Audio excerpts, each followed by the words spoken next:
Hello friends, स्वागतम जनाइছোঁ মোৰ channel Popi Saikia সন্দিকৈলৈ। আজি মই লৈ আহিছোঁ আপোনালোকৰ ওচৰলৈ কচু ৰেচিপি। বলক ভিডিঅ'টো আৰম্ভ কৰোঁ। চব্জিটো বনাবৰ কাৰণে মই কচু আৰু এটা সৰু পিঁয়াজ আৰু দুটা জলকীয়া ধুনীয়াকৈ কাটি ল'লোঁ।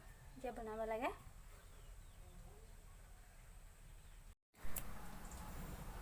পৰিমাণ অনুসৰি তেল দি দিলোঁ। এতিয়া তেলখিনি অকমান গৰম হওক।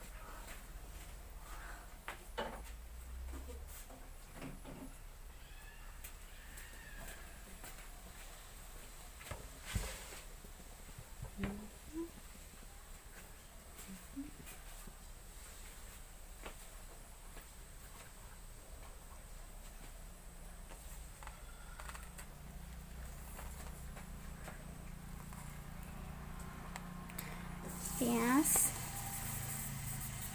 জলকীয়া দি দিছোঁ।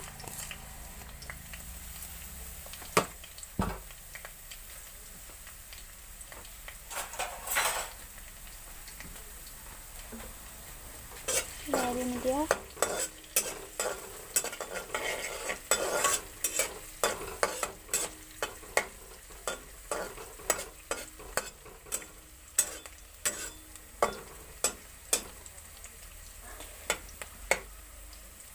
বিশেষ একো বস্তুৰে প্ৰয়োজন নহয়, সহজতে বনাই খাব পাৰি।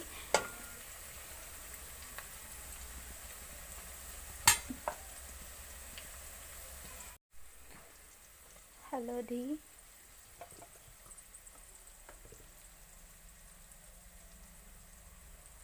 পৰিমাণ অনুসৰি নিমখ তেলতে দি দিছোঁ।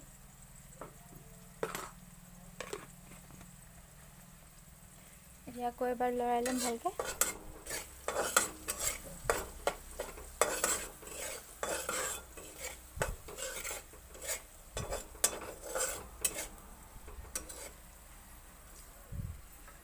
গেছটো আৰু অকণ বঢ়াই দিছোঁ।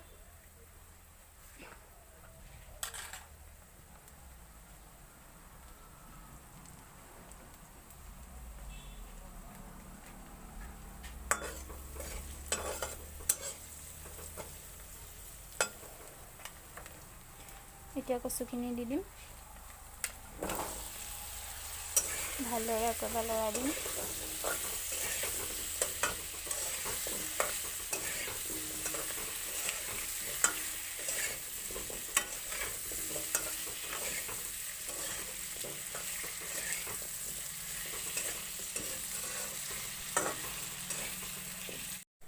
ৰেড চিলিৰ লগত পানী মিক্স কৰি মই দিছোঁ, এয়া দেখিছে। আৰু অকণমান দিব লাগিব পানী।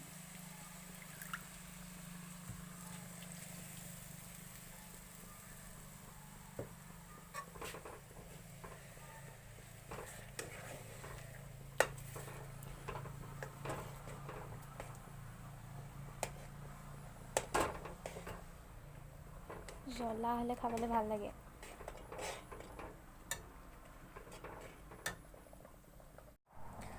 ইয়াত মই কালিয়ে ভাজি থোৱা দুটুকুৰা মাছ দি দিছোঁ। মা আৰু মই সেইটো কাৰণে অকল দুটুকুৰা দিছোঁ। আকৌ এবাৰ ভালদৰে লৰাই দিম।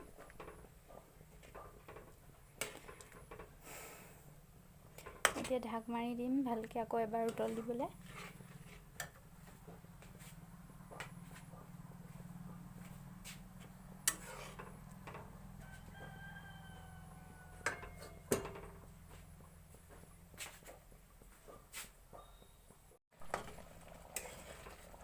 চব্জি মোৰ ৰেডি।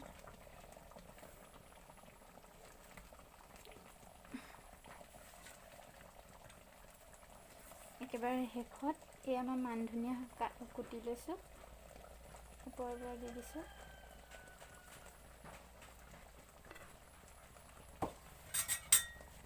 আকৌ এবাৰ লৰাই দিম।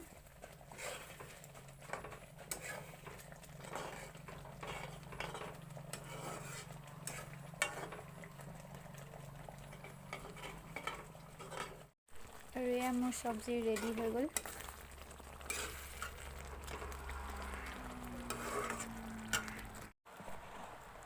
বনাই বনাই কৰি হৈ গ'ল আৰু এতিয়া মই খাম। কেনেকুৱা হৈছে খাবলৈ। পুৰিৰ লগতো খাব পাৰি, নহ'লে ভাতৰ লগতো খাব পাৰি।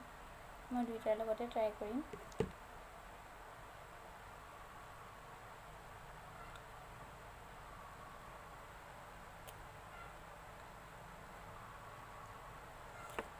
ধুনীয়া হৈছে। এতিয়া মই খাই লওঁ। ৰেচিপিটো চাই যদি ভাল পালে তেনেহ'লে লাইক, কমেণ্ট আৰু ছাবস্ক্ৰাইব কৰিব। আৰু কোনে কোনে এনেকৈ বনাই খাইছে কমেণ্টত জনাব।